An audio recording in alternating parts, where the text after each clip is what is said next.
braiding. But I do feel having an anchor braid, which we're going to use to sew the cap down, prevents the cap from rolling up. Despite what method you use to protect your hair from the glue, I feel that without sewing the cap down, you have a higher probability of, I just wanted you guys to see the side profile, of rolling up the cap. But I say no matter what method you choose to do, if you can braid, it doesn't have to be a tight braid. I do suggest doing the perimeter braid, in which I just braid around to here, and then I braid from here to here and back around, and I connect. There were actually two hanging braids, and you can still see that they are still two hanging braids. And then I also did two braids coming here and connected them into this. So if you can braid, I suggest once again doing the perimeter braid, because that's how we're going to anchor the cap on.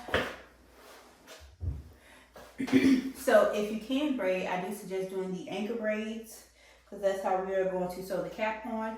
But if your hair is not super thick, you're pressed for time, you don't feel like you can hold your hands up that long to do a lot of braids. If your hair is thinner like mine, I probably could have gotten away with one braid, and you can do one French braid or one regular braid down the middle. Do note you will have a little bit of a bulk, so if it's too much bulk, I suggest not doing that.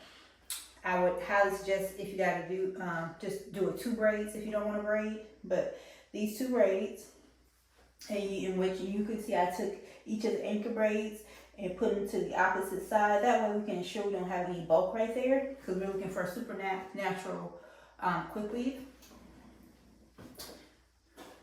And then the two braids I did down, I connected them. Well, I connected the one that's further from the anchors to this one, and then I connected these braids up.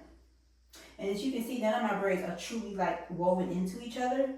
I like that. I'm a little bit take off the tension. You can also see I chose not to have a lot of leave out. So there you go.